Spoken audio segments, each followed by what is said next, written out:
Welcome to Shooting the Breeze, and we are doing a podcast about the upcoming opening game for the WNBL's 25-26 season at John Cain Arena.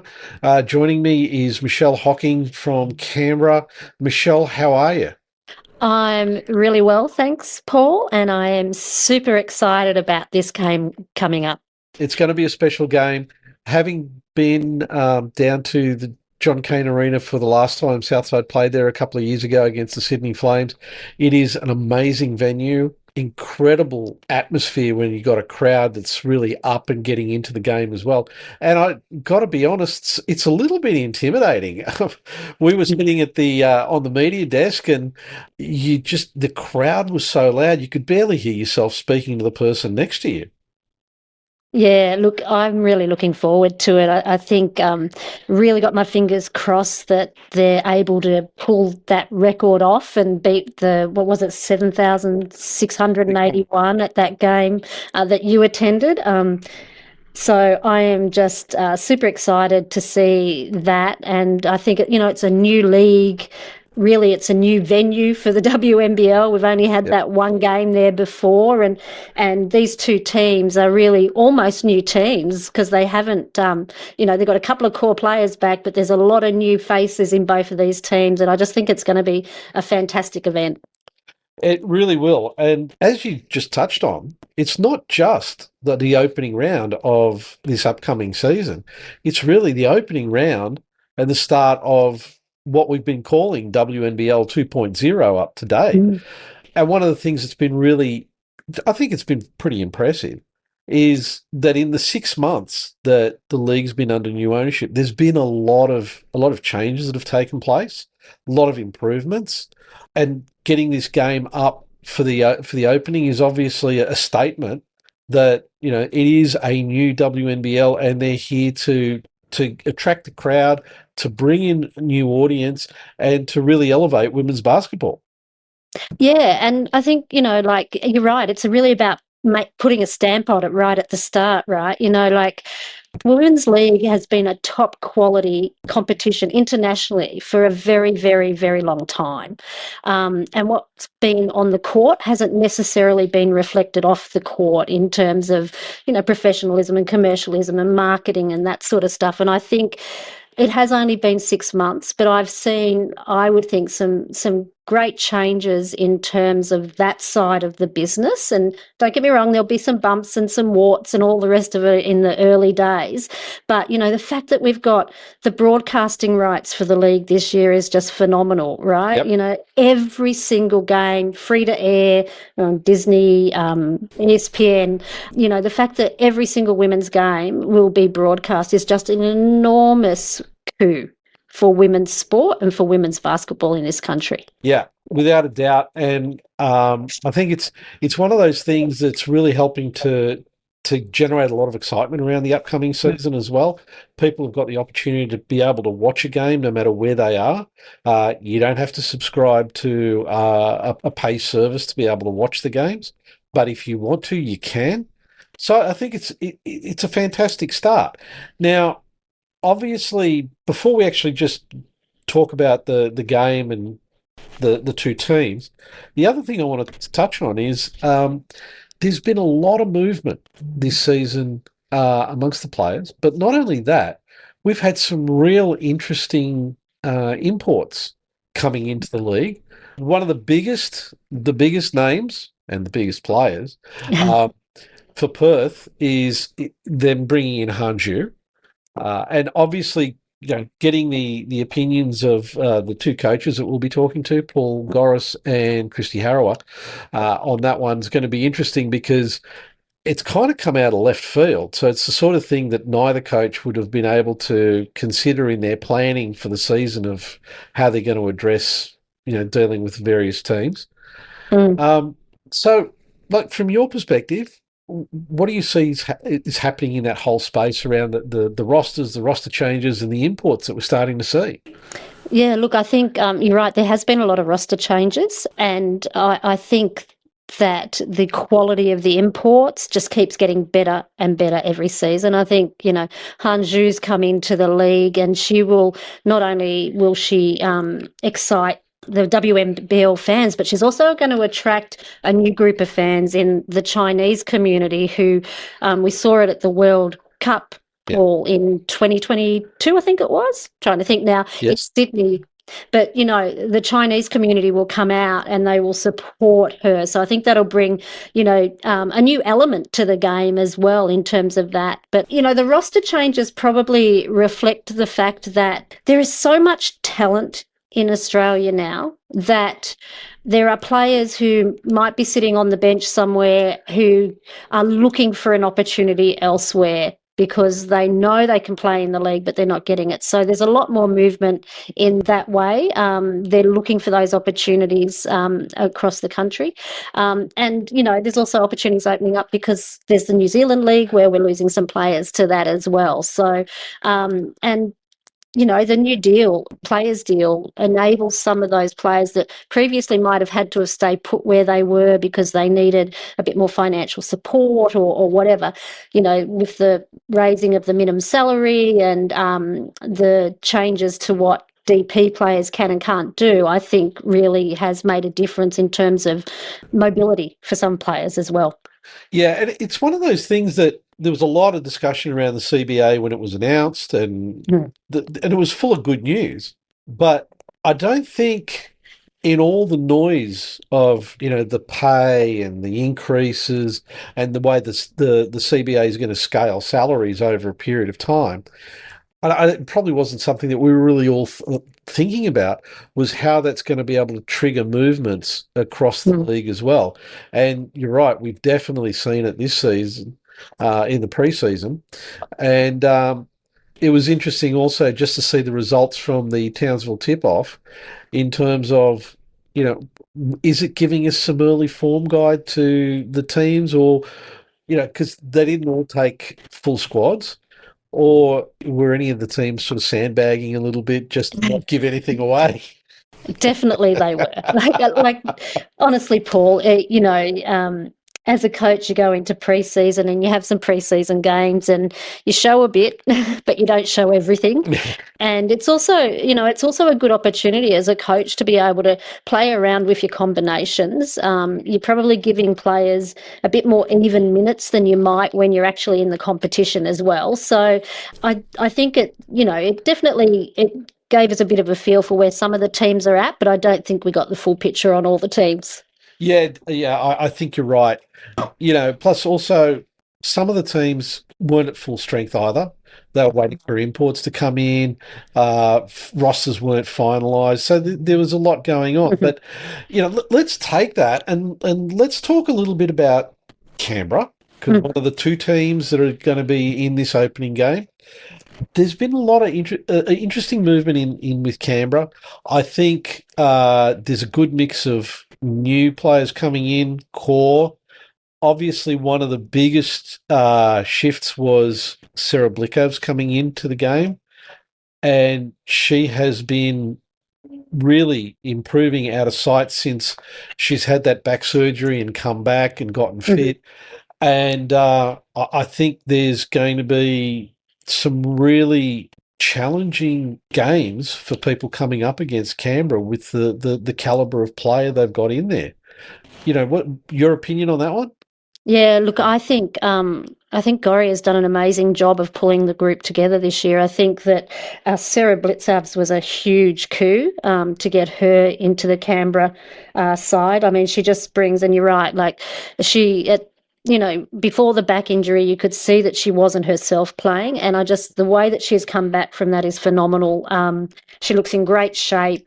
She looks like she's loving the game and she's playing really well. So that was a big coup. But then you look at the other ends that they've had, Zatina Akuso, who at the moment is out injured. Like, she's a genuine international quality big. Canberra hasn't had a big for a long time, or anyone of that caliber. The other one that I think this person will make a big impact on the league is Kati Sissoko, who's the import that Paul picked up.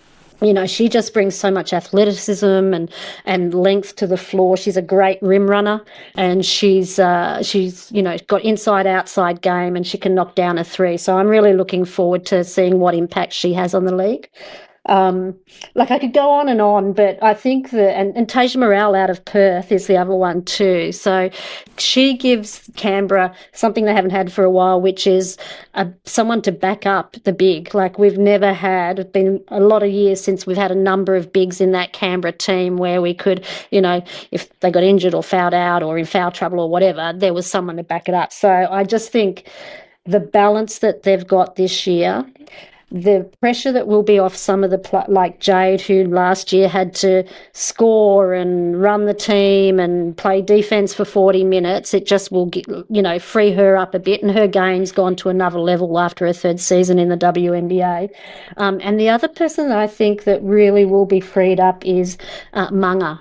I think she won't be having to carry such a load, which will just give her some freedom to play more of her natural game, which is just come off and sharpshooter, knock it down. So it's an exciting group. It's a young group,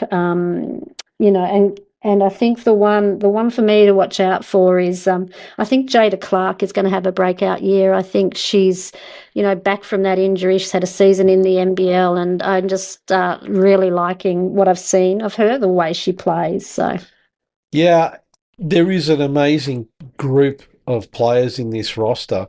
I think one of the other ones that is going to be very decisive for Canberra is a Brent Catasano. She does bring a lot of impact. Obviously, from the Canberra perspective, she showed that late last year. Probably not in the game that you wanted to see her play like that. But she brings an awful lot to the game. So I think altogether there's a really well balanced mix that's been put together here by Coach Paul Goriss. And also, as you said, Jade, I think the move for Jade from Seattle to Washington has been a positive one. Even though the Washington Mystics aren't at the same level as Seattle, she's had more minutes. Yeah. The games that I have seen of the Washington Mystics during the WNBA season, it looked to me that there was a real shift in Jade's game. Yeah. And I think it's going to be a bit of an eye-opener for some players, not because they haven't seen it, not because they're underestimating Jade, but it's different. Watching it on TV to seeing it happen on the floor, it's a whole different thing. Very different, yeah. Yeah, I think you're right. I think the two parts of Jade's game that I've seen the most growth in, I think her defense, like she really has had to improve her defense to be competitive and play those many minutes in the WNBA, and I think that'll transfer to here. And I think the other thing that will be great for her is that she'll be able to, not having this pressure to score so much, she'll be able to facilitate more than she has been in this league. And we saw that was something that she did really well in the WNBA as well. So I think those two elements will really come to the fore this season for her. Okay, so we did a pre-record with Coach Paul Goriss, where we got to talk about the upcoming game and a whole bunch of other topics, including some of the things we've just sort of touched on. So we'll just cut to that for the moment. We're going to be watching a game tip off at the John Cain Arena in Melbourne. First game of WNBL 2025-26. It's going to be a big game between the UC Caps and the Southside Melbourne Flyers. And we've got Coach Paul Goriss with us. Coach, it's a big opening to what is a really big season. How do you feel about being part of this opening of the new WNBL season? Yeah, it's exciting. Number one, I think with the new ownership of the WNBL, a new start to like the season, especially kicking it off at John Cain Arena against Southside in a big arena for women's basketball, and really being able to like put the season on the map and make a stamp early on about the changes that have been made in the WNBL. Just really excited to see the crowd play in a big venue, and obviously play a very good team in Southside Flyers. First question, and this one kind of always gets me. There'll be players on in the Caps squad who've never played in front of such a big crowd. I mean, how do you as a coach prep the players to be able to deal with, a venue which can get so loud you can't hear yourself talk on the court? Yeah, we had that conversation today at practice about how loud it could be, or it was going to be, and how important our communication is going to be on court in those times when the crowd is going nuts. And I guess we're fortunate within some of our group and our team that we've got this year that have played in front of some big crowds, both home in a way that can be good or hostile, and so they've been in some of those situations before. So we've got a little bit of veteran leadership and experience that we can lean on, that's played in those big arenas and big games with great crowds. But I just think we've just got to be able to feed off that great energy that I think the crowd's going to bring, no matter whether they're Southside Flyers or Canberra Capital supporters. I think the energy is going to be electric inside John Cain Arena. Barry, just on that, have you got any sense of, so obviously it's a Southside Melbourne home game and we're expecting a huge crowd, but you got any sense of whether there's going to be a pocket of Canberra supporters down there sort of waving the flag for you guys and helping sixth man, let's say? Well, I think it was I did the right recruiting thing for this first game, John Cain Arena, by getting some Melbourne people back in the Caps team. I think we've got between Jade Melbourne and Sarah and Nards and Isabran Catasano's families, friends, relatives, all of those things. And then we've got some Canberra supporters coming down and sponsors coming down. At last count, I heard we had 250, 300 people. So, yeah, we'll have a small pocket of UC Caps fans, which will be nice. Yeah, because we were at the last JCA game between the Flames and Southside a couple of years back, and I know it's intimidating. I mean, we were just sitting there on the media desk, and it's intimidating when the Melbourne crowd just goes off. You're kind of looking around, going, "Wow," and I can imagine how that impacts the players on the floor, because it's just this wave of sound that just keeps coming at you. Yeah, it's like the crowd's on top of you. I think it's just the different ways in which the crowd is set up from different arenas around the WNBL. And then obviously just playing in a big arena, just the depth perception of the baskets, the crowd, the benches, everything just changes totally. And so it's something that you got to adapt to fairly quickly, and hopefully we can get a shoot around in there. But if not, I think it's just exciting for the WNBL and women's basketball in Australia to take the first game of the season to a venue like John Cain Arena. And just on that point, Gori, talking about, usually you go into a new arena, you've got to adjust, as you said, to the depth perception is a really big one in those big arenas. I don't think outside of Sarah having played at John Cain Arena, there would be no one in your group that would have played in that venue before, would there? I don't think so. I think when I was away in the States, was there an Opals game played? Was that in John Cain Arena when the Opals played? So that an international game, but I don't think, other than Sarah, who would have been with Southside that year, I don't think there would have been. Yeah, so it's exciting. It's huge. It's exciting. It's just something that we'll have to deal with, but I think it's just exciting for the game. I want to talk a bit about your recruiting off season. It's been you've got a really interesting lineup. Sarah Blickavs, for example, bringing on board Isabran Catasano, who broke your hearts last season at the back end of the season, and Zatina Akuso, your import, Kadi Sissoko. You've done a lot of really interesting recruiting. What was the mindset? What were you looking for when you were putting together the pieces of your team?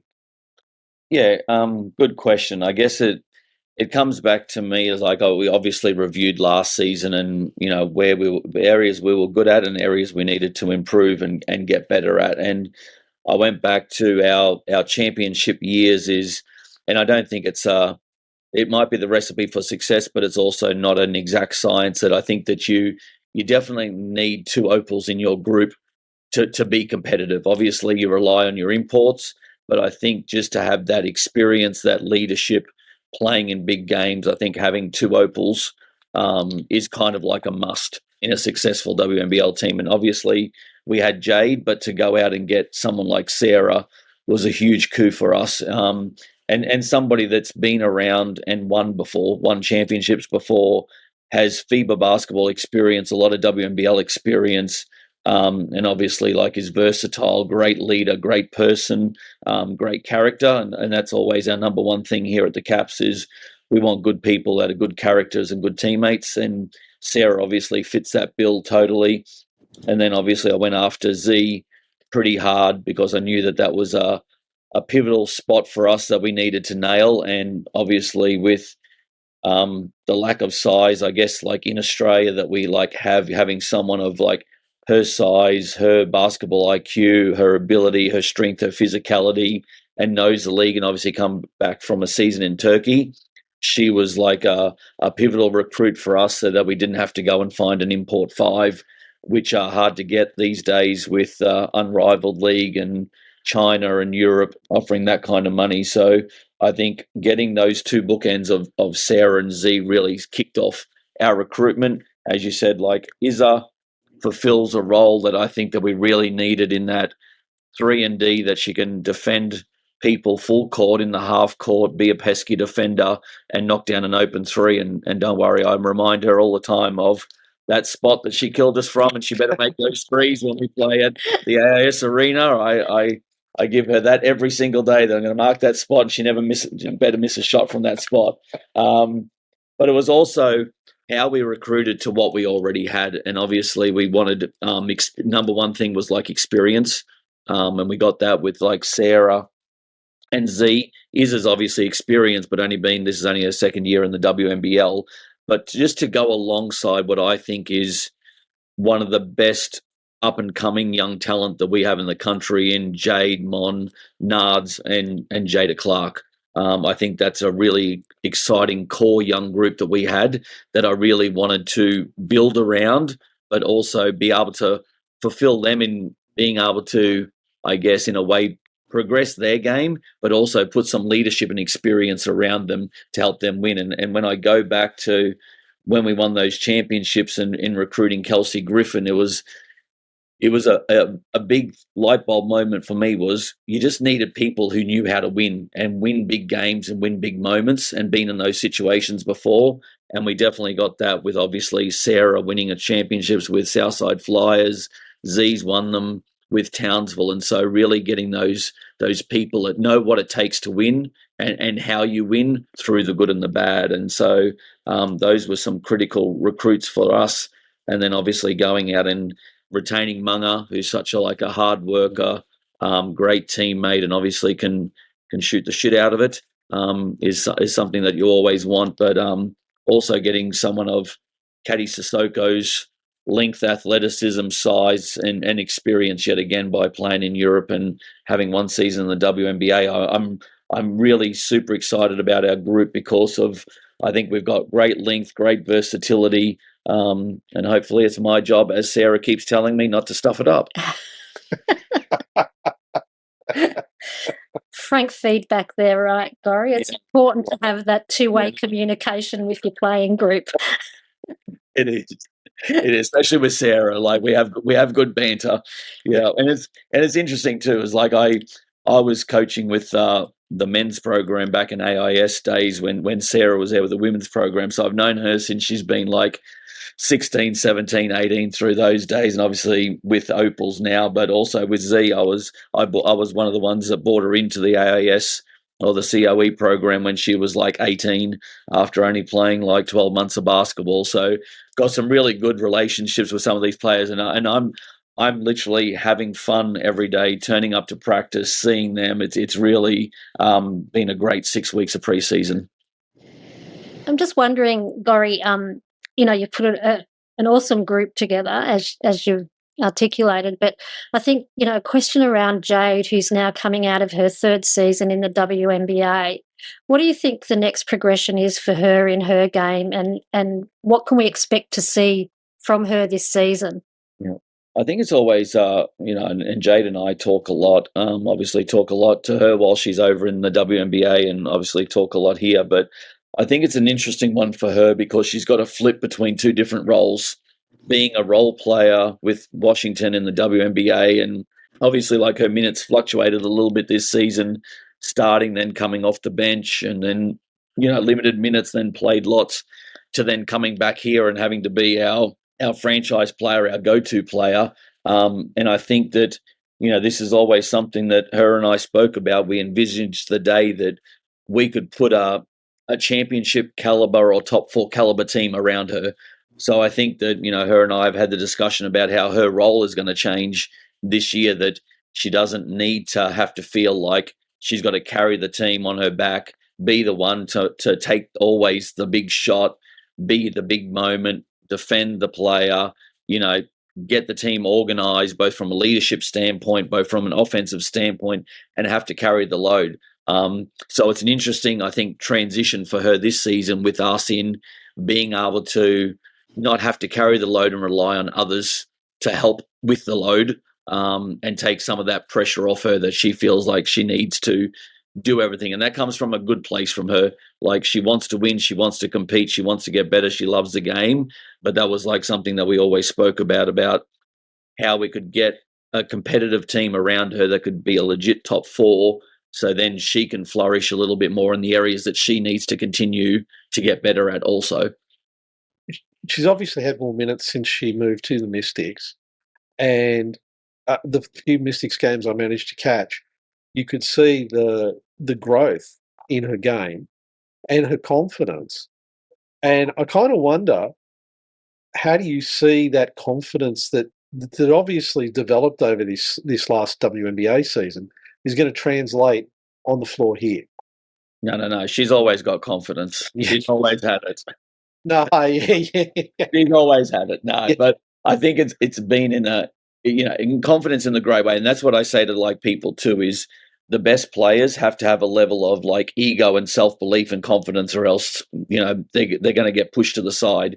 But I do agree with you, is like, being over there the 3 years I was over there, it's like sink or swim. If you can't compete at that level, if you don't have a level of love of the game because of so many games being played, and the day-to-day is brutal, like on the road, home games playing every second or like third day.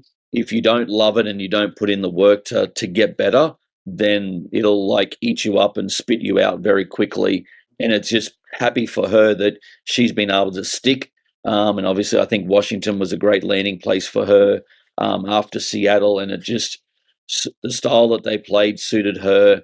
I think just being an Aussie and being a great teammate is what stands out over there. When you talk to Americans, they love all the Australians because they're just hard workers and great teammates, and Jade obviously fits into that. And obviously, like, her game continues to evolve and grow, but I just think she's in a situation where it challenges her to get better when you're playing with and against the best players in the world, night in, night out.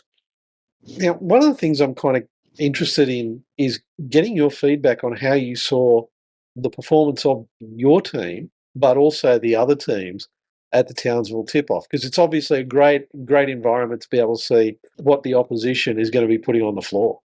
Yeah, it was a great initiative, I thought, because obviously there's some teams around the league, geography like plays a part in being able to get preseason games. So being able to be all there at once, obviously, see everybody, be able to play games and watch games was, I think, a really great initiative by the new league. I thought I thought the first game, we were, to be honest, we were a hot mess. I said at like halftime, I was like, I don't know how I can evaluate anything we've done in preseason because we're not doing anything at either end of the floor that we've been working on. So Sarah was probably right. It was my fault. But I think with that, there was definitely because of some people being used, Sarah coming back off a long layoff after back surgery, Jada Clark coming back after ACL, even though they played NBL 1, it was really their first WNBL game in over a year. And just the newness and excitement, like Jada had one practice with us and we had people on limited minutes. We didn't have Nards, we didn't have Tage. So just being able to, I think it was just really important for us just to be able to like play together and build some chemistry. and try and figure out our identity at both ends of the court. So the games were invaluable, and I thought that from the second half of game one and into game two, we really made some like strides in playing together, getting used to each other, which you don't get, like a practice. Yeah. And so that was really, I think, great. And then we played last week 2 games against Sydney, which has really helped us like even further with that. But from the other teams is obviously, Townsville are a standout. They've got great continuity from their team last year that made the finals. Adding in like someone like Lucy Olsen, adding in Mila are a huge 2 gets for like them. I thought Southside played really well, shot the ball really well and played well. I thought Adelaide played super hard with the roster that they had, and they were still missing people. I think Geelong, same thing, as I said to you before, we spoke on here, have some really great offensive firepower. And so I think the league has got great parity this year. I think there's going to be like a logjam, and it's going to be fighting tooth and nail for those top 4 spots. As I said, I still think Townsville's probably above everybody right now, but I think everybody else on their day, I think it's going to be a dogfight.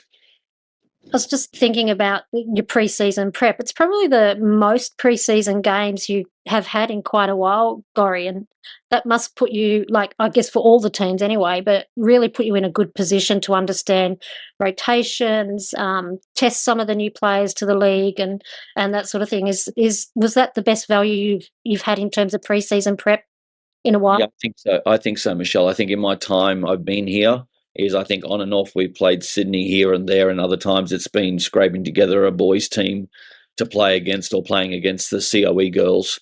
So yeah, I definitely agree. It's probably the best preparation we've had in my years here, and obviously it's just great. I think for the imports, someone like Caddy to get used to the league, used to the refereeing, the physicality, what it looks like, what it feels like, and just for every team is new every year. So just being able to.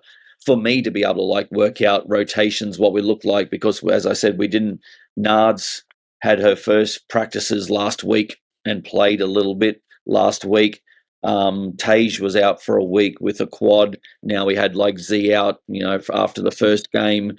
And so for me, just being able to get those players, weave them back in, work out what our rotations now need to look out like without Z, what we play like, because I think, we've got great versatility and flexibility that we can go long and big and athletic, and we can also go a little bit small ball and play like a different way as well. So I really like the versatility that we've got within our group, but it's still like, I think, Z is a big out for us because she was going to be an anchor at the end defensively and such a good like playmaker, passer, scorer on the offensive end. And so it's just us now just finding ways about what the rotation is going to look like at the 5 spot and how we can play different ways defensively, which I think is really exciting because it just makes me think outside the box and obviously challenges both myself and the coaching staff and the players to what's going to work best for us before Z comes back into the lineup.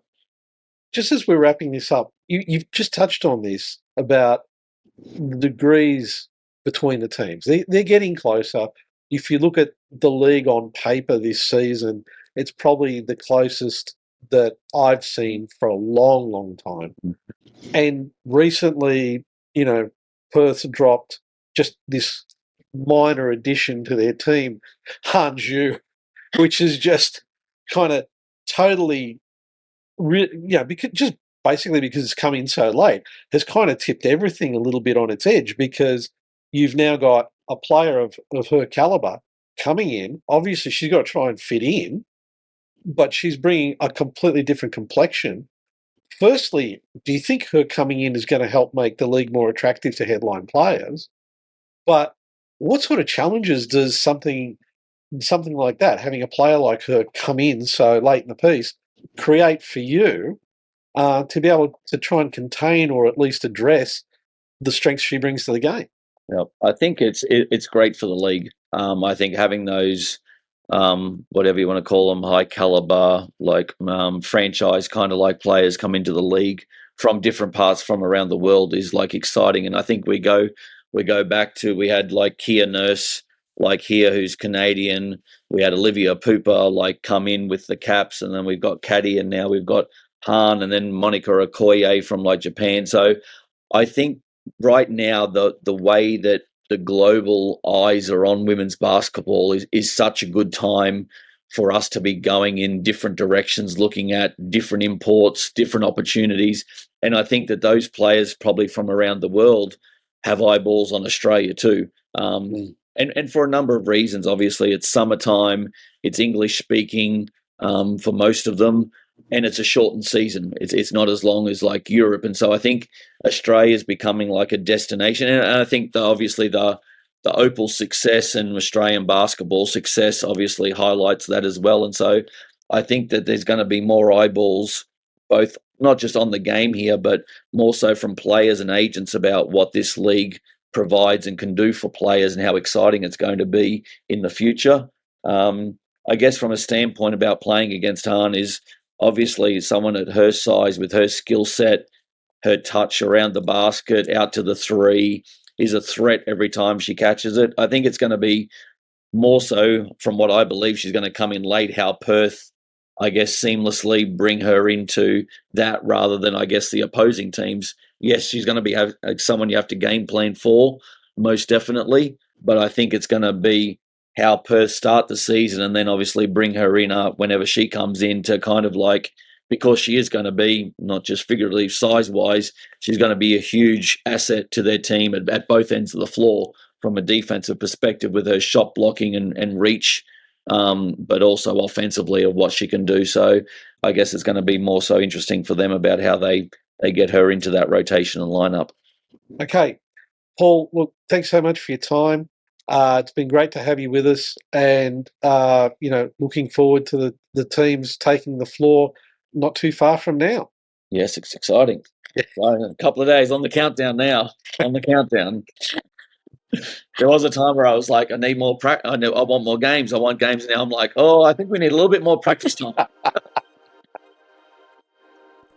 And that was some really interesting insights from Coach Paul Goriss about the prep for the game and a lot of the things that are going to be going on around it. It's going to be, I think, from the perspective of the Caps, a challenge in some ways. And I'm not taking away from the fact that the Canberra crowd at the AIS Arena is loud, because they are loud. But a lot of the players have really not had that experience. And as you rightly pointed out, and Paul Goriss pointed out as well, there's that whole issue of the visuals, right? The perspective in that bigger stadium, particularly when you're going to shoot the ball. There's going to be a bit of a need to get acclimatized to that. And I think the players that have been in those big stadiums, like Jade, for example, she's going to be looking at that going, yeah, okay, I'm used to playing in stadiums that size. Yeah, that's right. But some of the others aren't. And I think the other thing, Paul, is just, how important communication is on the court. Yeah. With that sort of crowd and noise, you've got to take it to a whole other level as well. So it'll be interesting to see how quickly they adjust to that depth perception part and to coping with being able to stay in communication with all that noise and atmosphere around them. Oh, for sure. And just before we sit down and have a bit of a conversation about the Southside Melbourne Flyers, I also just want to quickly touch on one of the things that's happened for the Caps in the off-season is there's been a significant change in the front office. Canberra has been really fortunate to be able to pick up Kristi Collier-Hill as the general manager. And from seeing some of the announcements that have been made about the team and engagement with sponsors and the commercial community in Canberra, it looks like it's been paying off dividends for the club straight away. Absolutely. Kristi just has brought a whole other level of professionalism to the club. She's very highly experienced, as we all know, and it's a coup for the Capitals to get her, someone of her caliber, and you could see immediate changes in terms of the relationships with sponsors, the engagement with the community, the professionalism that was provided to the playing group, and also, just things like the staffing around it. So, full-time assistant coaches, improved strength and conditioning, all of those, the whole spectrum of what you need to be a really professionally run club has just been taken to another level under Kristi's leadership. And, she's only, I think, about 6 to 8 months in, and I'm just really interested to see where the club can go with her at the helm. So it's exciting times, and I think got a little sneak preview of the sort of game presentation that Canberra's going to have this season. It's looking pretty schmick. All right. Sounds like a reason for a road trip down to Canberra Could be a road trip. Could be a road trip, Paul. Okay, so let's move on to Southside. Again, a team that have made a whole lot of changes. One of the things that I think for me anyway was a surprise pickup was Kayla George, who's going to make a big difference to the team because of the experience that she's got, particularly given that they've lost Carly Ernst. It's been for good news. Carly Ernst is going to be a mother again, which is a great thing, but it obviously leaves the team with a hole to fill in terms of the skills and the ability that Carly brings in, as well as the reach and height that she's got. But it's a very young team in a lot of ways. But that being said, you've got some pretty incredible performances during the Townsville tip-off. Izzy Bourne, who was a pickup for them for this season, got the Tiana Mangakahia MVP award. I think despite all the changes that have gone on with the team, they've got also a lot of potential for this game. Yeah, absolutely. And they do have a lot of changes in their roster this season. And I think you're right. Kayla George is an enormous pickup for them. Any club she plays at, she's going to bring leadership. She can shoot the ball. She can stretch teams. She's just a great asset for any team. So that was a huge pickup. And then the likes of, as you say, Izzy Bourne coming into the group. Recent announcement in Hayley Peters, coming out of Connecticut Sun, I think she was with last, but she's a highly experienced, been around a few WNBA clubs and played in Europe. Enormous pickup there. Tara Reid's back. Maddie Rocci, Maddie Rocci is a first-class point guard in our competition, and she's been out with some injuries, but she is just a great asset to any team, and young talent like Manny Potch. Yep. Who was there last year, and really when she had the opportunity showed what she could do. So I think there's a lot of talent in that group. And McKenna Marisa, yes, I think it is. I think that's how you say the last name there. Yeah, out of Hungary. So they've picked up a lot of talent, and I think as the group comes together and grows, and they looked pretty sharp in Townsville, Paul. Yeah. Definitely look sharp in Townsville. And again, as we said, pre-season, you're really not sure what's happening. Some of the teams did not have full rosters, but then again, also on the counter side, as you rightly said, the coach is experimenting, so you don't necessarily know what's going to work and what's not going to work until you put it on the floor.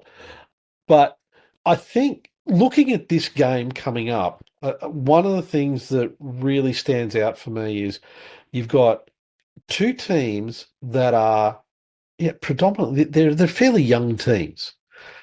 There are players on each of the rosters that have got a lot of different skills and a lot of different experiences. Obviously, as we said, Jade, but then you've got Kayla, you've got Maddie Rocci, and Maddie Rocci, she's got this ability to be able to get players off their game. She needles them, and that sort of a skill is really important and hard to find. Yeah, she is.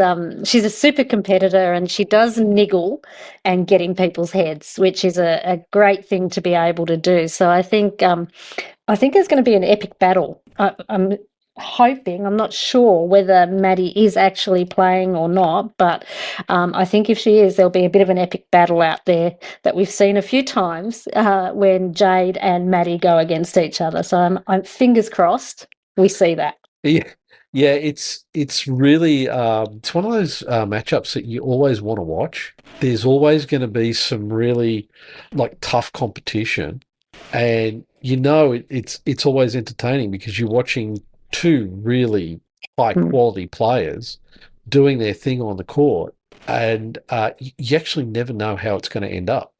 Absolutely. Okay, so we pre-recorded a conversation with head coach for the Southside Melbourne Flyers, Kristi Harrower. So let's cut to that and we can come back and wrap this one up. And we're joined now by Kristi Harrower, head coach of the Southside Melbourne Flyers, no longer the Southside Flyers. Kristi, it's great to have you here. And we're not that far away from the opening game of the WNBL 25-26 season at the John Cain Arena. How have you been and how are you looking forward to this game?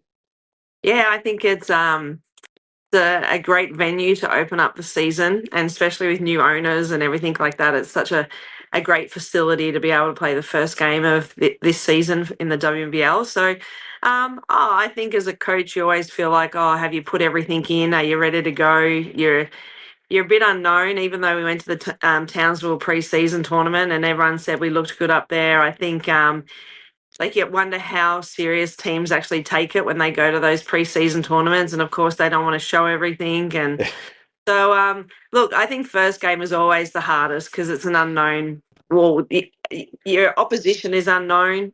You even though they run a few things in Townsville, you don't know if they've got everything in.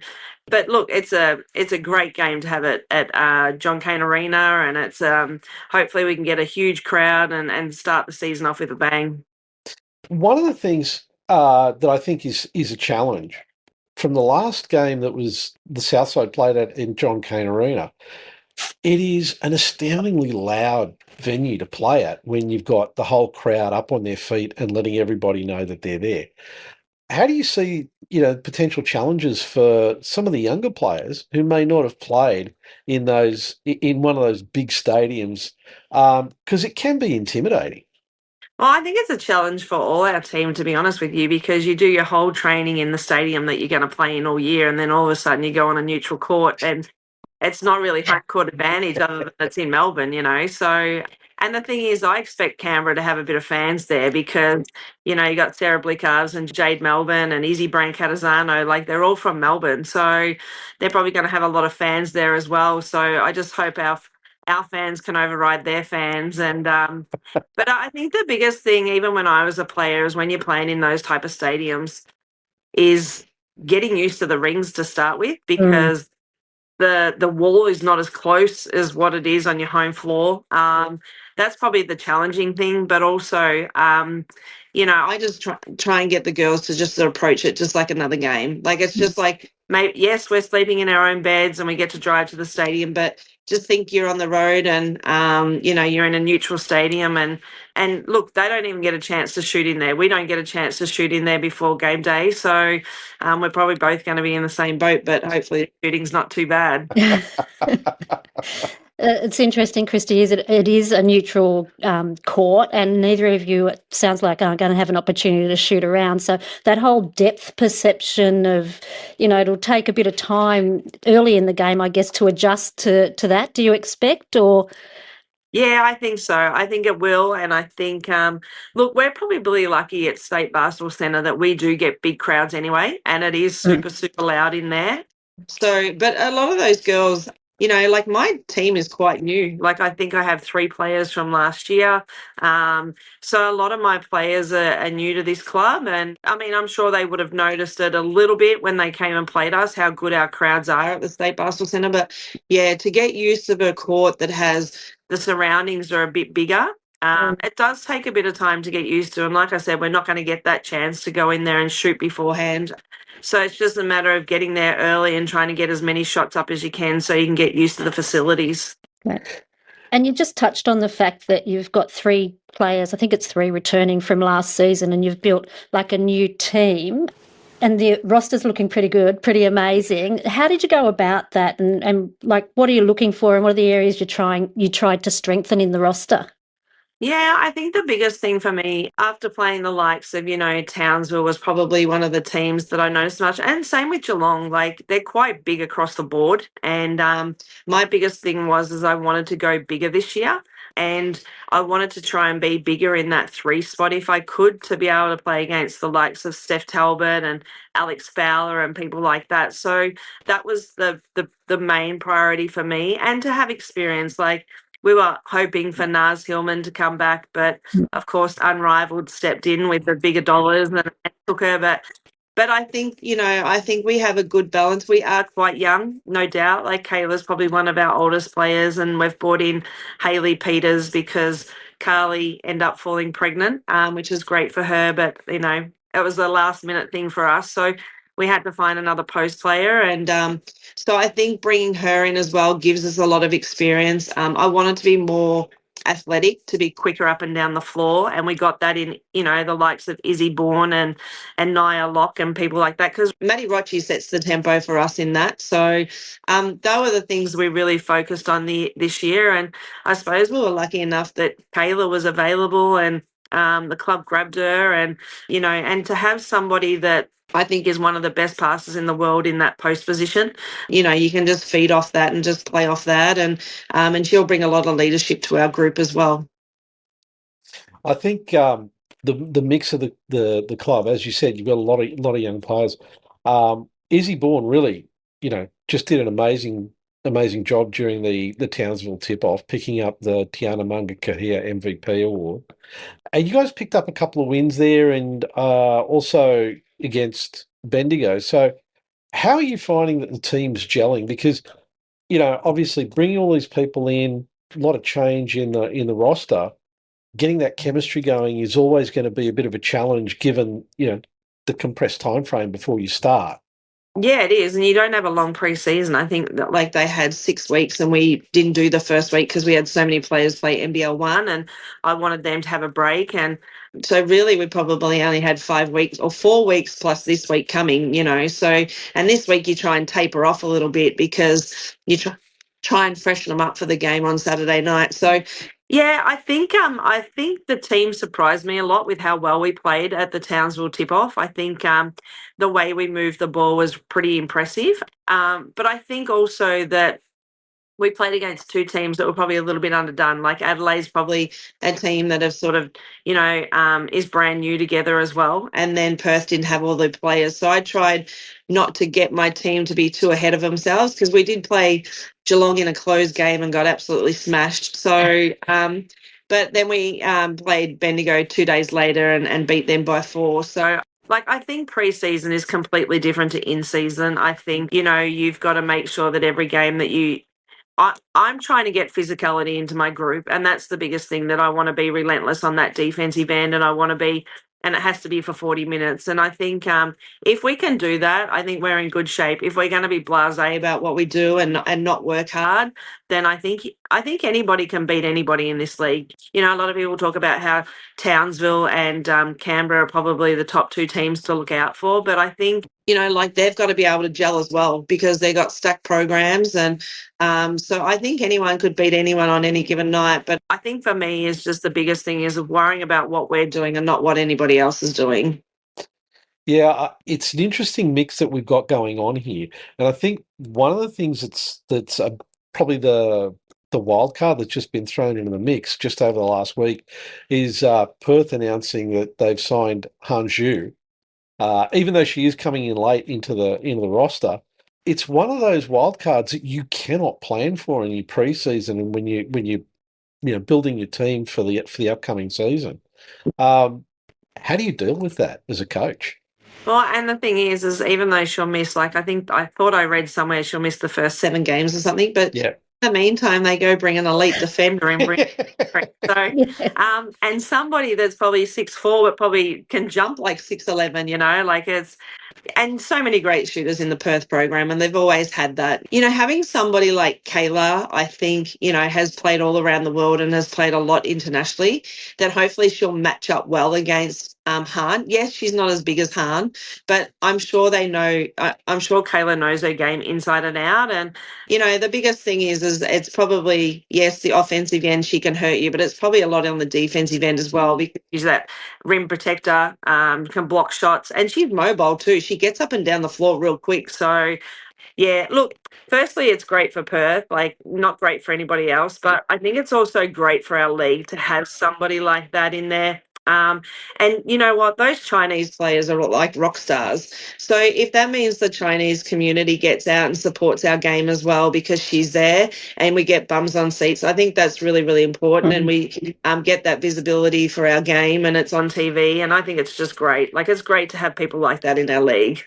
Yeah, and I think, Kristi, I remember the World Cup in Sydney when the Chinese team were playing. The Chinese community really comes out and supports, their players. So I think we'll see some big crowds at some of the Perth games. But just touching on some of the imports that are coming into the league this season, there's some amazing talent, and you picked up your own just recently in Hayley Peters. I just think that the way that we're able to attract those sort of players to the league just only speaks to the fact that we've got such a great quality competition, but just the profile it gives to the sport is incredible.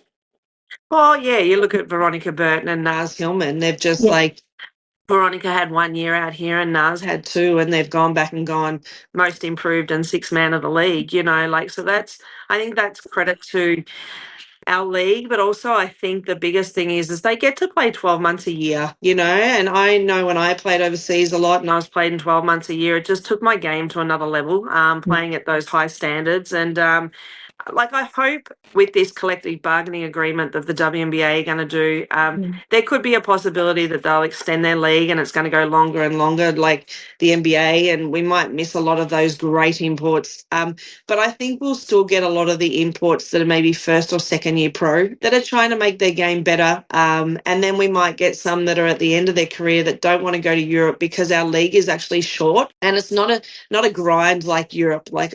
Europe is a grind. It can be 8 months, and if you're not playing Euro Cup or Euro League, you're training twice a day, and where a lot of us don't do that here. And I think our league has such a good name, and I think with so many Australian players playing in the WNBA, that helps as well.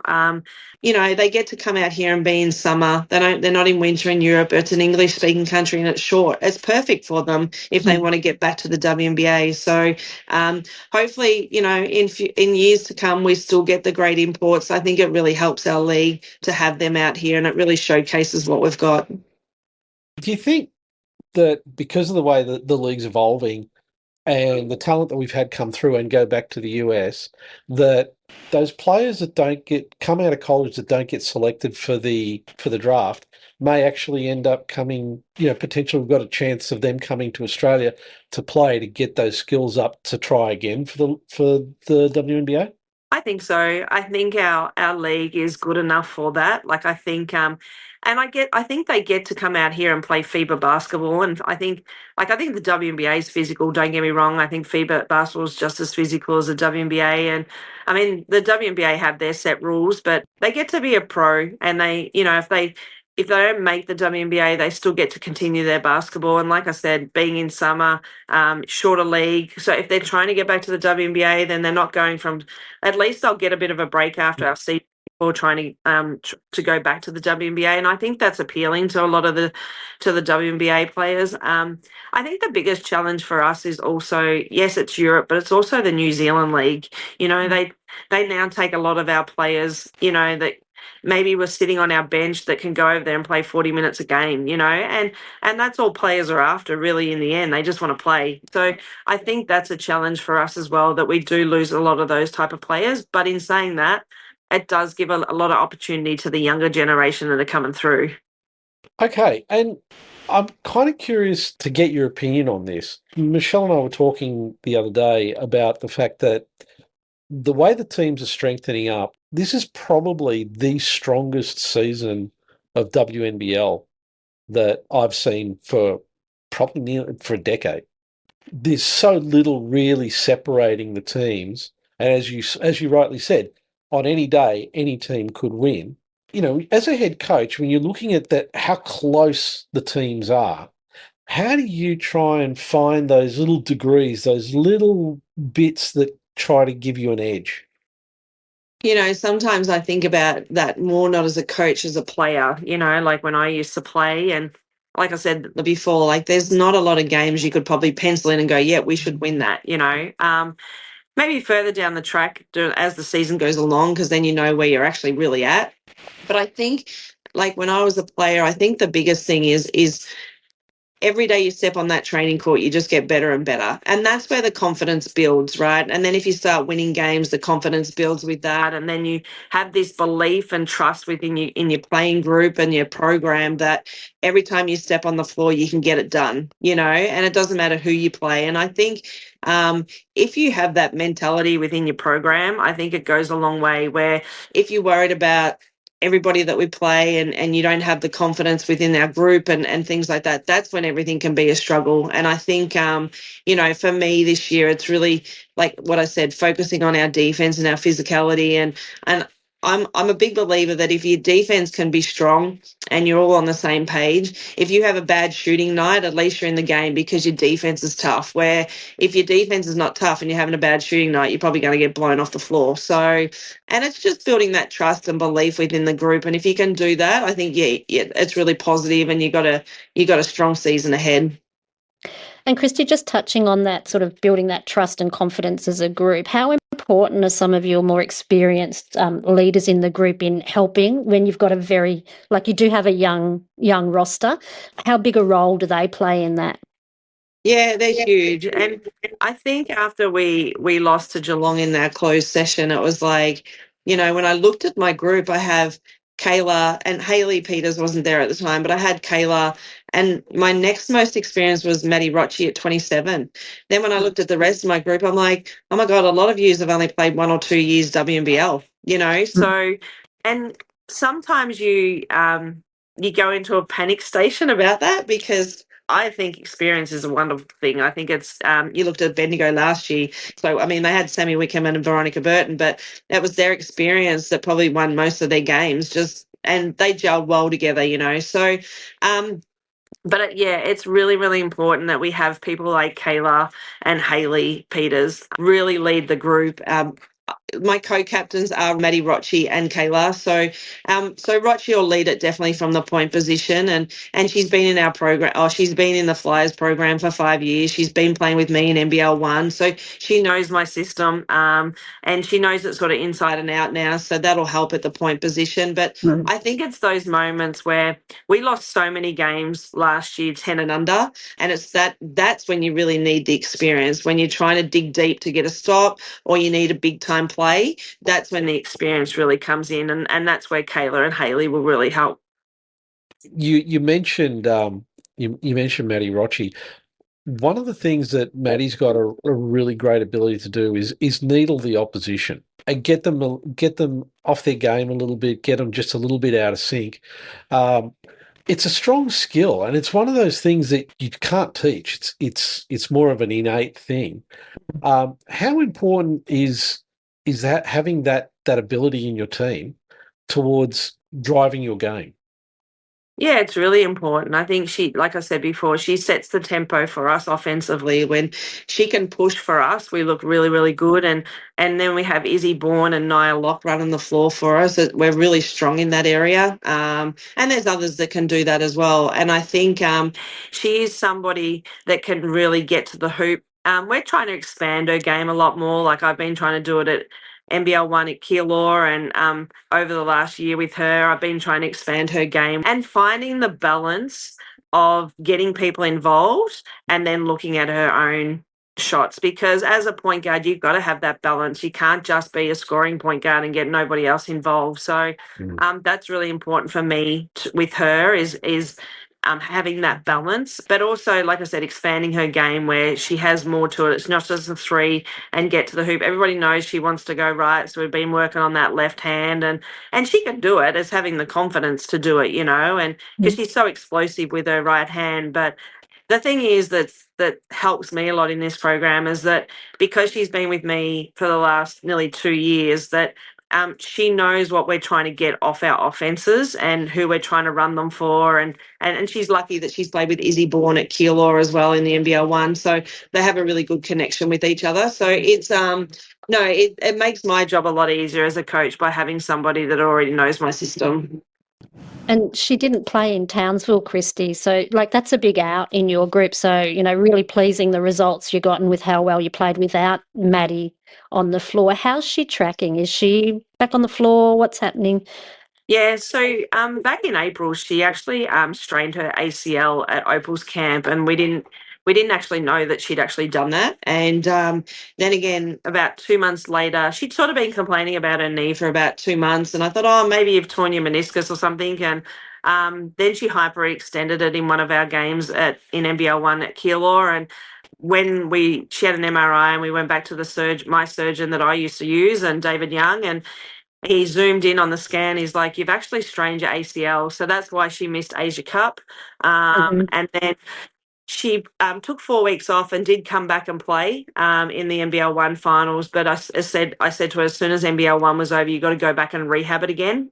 But she feels great now. But then she goes and plays Bendigo, and we had her on limited minutes. And within the first 3 minutes of the third quarter, after halftime, she dislocated her little finger. So it's always one thing after another with Maddie Rochi. But the biggest thing is that she's such a competitor. She gets up and fights.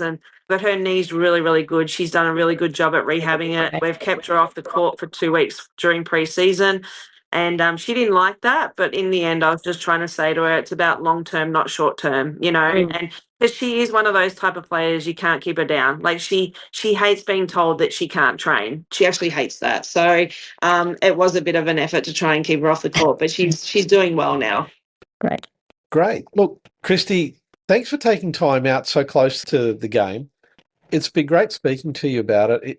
We're obviously all looking forward to watching this game, seeing the crowd, watching the season open for the WNBL, and best of luck with the game. Thank you. I hope it's a good one. I hope we get up with a win. Absolutely. Okay. Thanks, Kristi. No worries. Thank you. Thanks. Okay. Some really interesting insights there from Coach Kristi Harrower.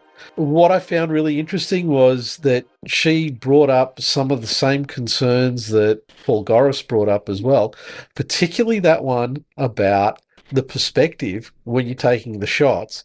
And it was interesting when you were talking to her about it, she's like, yeah, we may end up missing a whole bunch of shots at the start until we get used to it. Yeah, and you're right. There was a lot of crossover in what Paul and Kristi had to say. So, I think it will be interesting to see whether it takes a while for both teams to adjust to that in the game, and if one team adjusts slightly earlier than other and their shooting percentage a little bit higher, it could be the difference coming down the stretch. Who knows? That could well be. And also they both were focused on the communication because of the sound in the venue. You can't actually wonder whether that they didn't do it, but were they actually comparing notes? I think they just think like coaches, right? And they know what to expect. And you're always, as a coach, you're thinking, all right, we know what we're going to do. We know what we're going to try and do. What do we got to counter? What are the things that are going to be happening that we have to think about and prepare for? So, I think it's just part of their preparation. Oh, for sure. And you've got to think about it that, because Kristi's had a long career, and she's obviously played in those big stadiums and understands that intrinsically. And the same goes for Gori, having coached over in the States in the WNBA, seen those big stadiums, and you see it and I'm not saying that Kudos Bank Arena is like one of those international stadiums, but you see it when you compare the smaller venues like Key Centre or AIS Arena to something like Kudos Bank Arena, and you see this crowd that just seems to go off forever into the distance behind the basket, whereas most of the venues don't really have huge crowds behind the baskets.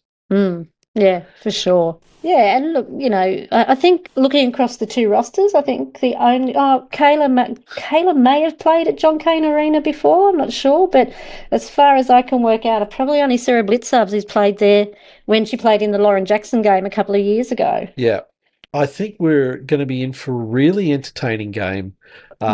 Again, I have to say it's a credit to the WNBL for launching their season this way, making that statement. I really can't wait to see how the rest of the season is going to fold out, because obviously they're going to be bringing out more things as the season goes on. They're going to be trying to introduce more game day activations. They're going to be looking to try and improve different things. So I think the fans, and particularly fans who are going to get to a game, are going to be able to see some really big changes over time, because the thing about the professionalism that's going to be required to be able to help lift the league is going to be something that we're going to be seeing, and I just can't wait. No, it'll be great. I think you're right. That whole game day experience for fans is just going to go to another level, and it'll be consistent across the country as well. There's an expectation on clubs to meet a certain standard around game day experience, and I just think that it'll be great. It'll bring people back. People will be sitting at home and watching and going, "Hey, it looks like a great experience to go to a game. Let's buy tickets, right? And let's get to one." So I'm just really excited for this whole season, and particularly for this first game. I just think it'll be a cracker of a game. It's going to be super competitive. There's great athletes out there, and in a venue that hopefully is packed to the rafters. Fingers crossed we get past that record, but I just feel like it's going to be a great start to a new league. And bring it on, Paul. Bring it on. Oh, absolutely. And I really cannot wait to get down there for this game. Michelle, look, thanks so much for your time. It's been great doing this with you, being able to talk to both Goriss and Kristi about this upcoming game and the changes to their rosters and the way they're seeing things that are going to develop. It's definitely going to be one of the closest WNBL seasons ever, one of the most challenging for all the coaches and all the teams. And let's just bring it on and let's see how it's going to roll out across the season. Yeah. Thanks for having me, Paul. No worries. Thank you, Michelle.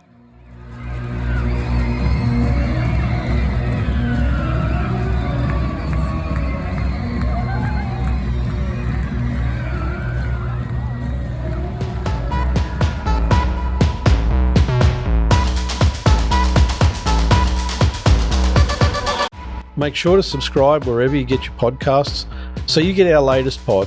And we really appreciate if we could get a like and a review so we can extend the reach to more listeners. And don't forget, follow us on Instagram, Twitter and LinkedIn.